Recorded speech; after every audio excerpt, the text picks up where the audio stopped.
The Widows and the Strangers.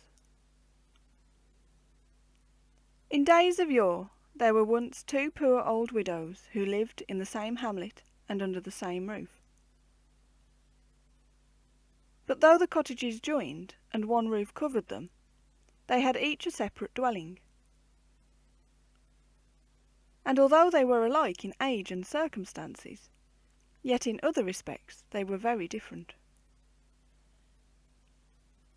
For one dame was covetous, though she had little to save, and the other was liberal, though she had little to give.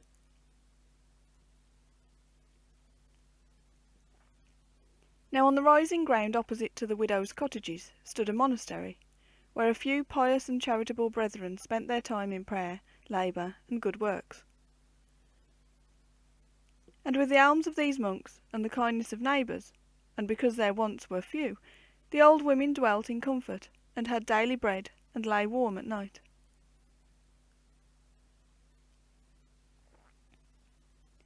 One evening, when the covetous old widow was having supper, there came a knock at her door. Before she opened it, she hastily put away the remains of her meal. "For," she said, "it is a stormy night, and 10 to 1 some belated vagabond wants shelter, and when there are victuals on the table, every fool must be asked to sup."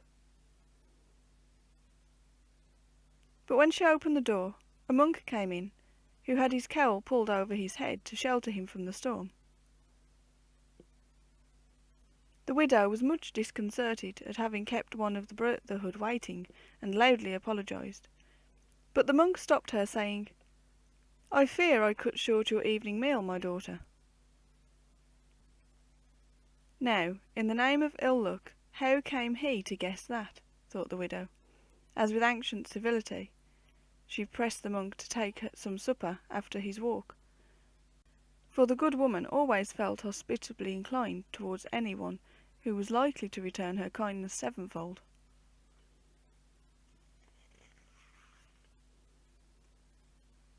The brother, however, refused to sup, and as he seated himself, the widow looked sharply through her spectacles to see if she could gather from any dissension of the folds of his frock whether a loaf, a bottle of cordial, or a new winter's cloak were most likely to crown the visit. No undue protuberance being visible about the monk's person, she turned her eyes to his face, and found that her visitor was one of the brotherhood whom she had not seen before. And not only was his face unfamiliar, it was utterly unlike the kindly but rough countenances of her charitable patrons. None that she had ever seen boasted the noble beauty and chiselled and refined features of the monk before her. And she could not but notice that although only one rushlight illuminated her room, and though the monk's cowl went far to shade him even from that, yet his face was lit up as if by light from within, so that his clear skin seemed almost transparent. In short, her curiosity must have been greatly stirred, had not greed made her more anxious to learn what he had brought than who he was. "It's a terrible night," quoth the monk at length. "Such tempest without only gives point to the indoor comforts of the wealthy, but it chills the very marrow of the poor and destitute." "Ay, indeed," sniffed the widow with a shiver. "If it were not for the charity of good Christians, what would poor folk do for comfort on such an evening as this?" "It was that very thought, my daughter," said the monk with a sudden earnestness in his shining face, "that brought me forth even now through the storm to your cottage." "Heaven reward you," cried the widow fervently. "Heaven does reward the charitable," replied the monk. "To no truth do the Scriptures bear such constant and unbroken witness, even as it is written, He that hath pity upon the poor lendeth unto the Lord, and look, what he layeth out, it shall be paid him again." "What a blessed thing it must be to be able to do good," sighed the widow, piously wishing in her heart that the holy man would not delay to earn his recompense. "My daughter," said the monk, that blessing is not withheld from you. It is to ask your help.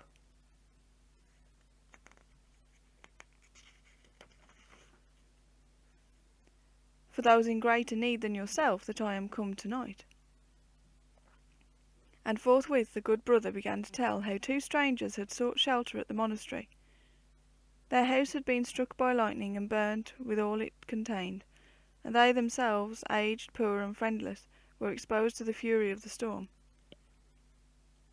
Our house is a poor one, continued the monk. The strangers' lodging-room was already full, and we are quite without the means of making these poor souls comfortable. You at least have a sound roof over your head, and if you can spare one or two things for the night, they shall be restored to you tomorrow, when some of our guests depart.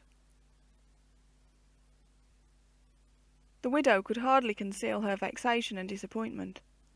Now, dear heart, Holy Father, cried she, is there not a rich body in the place, that you come for charity to a poor old widow like me, that am in a case rather to borrow myself than to lend to others? Can you spare us a blanket? Said the monk. These poor strangers have been out in the storm, remember. The widow started. What meddling busybody told him that the Baroness gave me a new blanket at Michaelmas, thought she, but at last, very unwillingly, she went to an inner room to fetch a blanket from her bed. They shan't have the new one, that's flat, muttered the widow, and she drew out the old one, and began to fold it up. But though she had made much of its thinness and insufficiency to the Baroness, she was so powerfully affected at parting with it, that all its good qualities came strongly to her mind. It's a very suitable size, said she to herself, and easy for my poor old arms to shake or fold. With careful usage it would last for years yet, but who knows how two wandering bodies that have been tramping miles through the storm may kick about in their sleep? And who knows, if they're decent folk at all, likely enough they're two hedge-birds who have imposed a pitiful tale on the good fathers, and never slept under anything finer than a shock of straw in their lives. The more the good woman thought of this, the more sure she felt that such was the case, and the less willing she became to lend her blanket.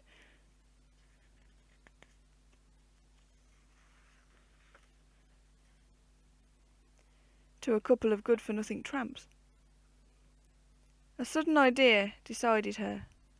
10 to 1 they bring fever with them, she cried, and dear knows I saw enough good bedding burnt after the black fever 3 years ago. It would be a sin and a shame to burn a good blanket like this.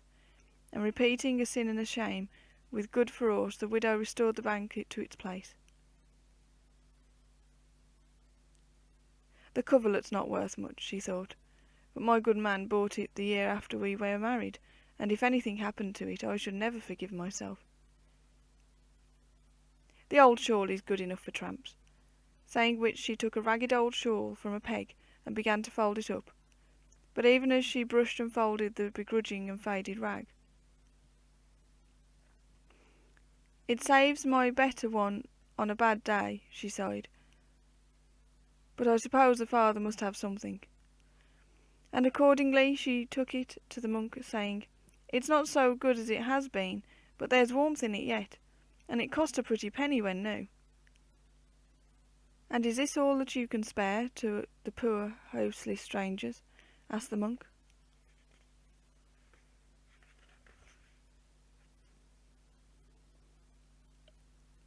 "Ay, indeed, good father," said she, "and that will cost me many a twinge of rheumatics. Folk at my age can't lie cold at night for nothing." "These poor strangers," said the monk, "are as aged as yourself, and have lost everything." But as all he said had no effect in moving the widow's compassion, he departed, and knocked at the door of her neighbour. Here he told the same tale, which met with a very different hearing. This widow was one of those liberal souls whose possessions always make them feel uneasy unless they are being accepted or used or borrowed by someone else. She blessed herself that, thanks to the Baroness, she had a new blanket fit to lend to the king himself, and only desired to know with what else she could serve the poor strangers, and requite the charities of the brotherhood. The monk confessed that all the slender stock of household goods in the monastery was in use, and one after another he accepted the loan of almost everything the widow had. As she gave the things he put them out through the door, saying that he had a messenger outside, and having promised that all should be duly restored on the morrow, he departed, leaving the widow with little else than an old chair in which she had to pass the night. When the monk had gone, the storm raged with greater fury than before, and at last one terrible flash of lightning struck the widow's house, and though it did not hurt the old woman, it set fire to the roof, and both cottages were soon ablaze. Now as the terrified old creatures hobbled out into the storm, they met the monk, who, crying, "Come to the monastery," seized an arm of each, and hurried them up the hill. To such good purpose did he help them, that they seemed to fly, and arrived at the convent gate they hardly knew how.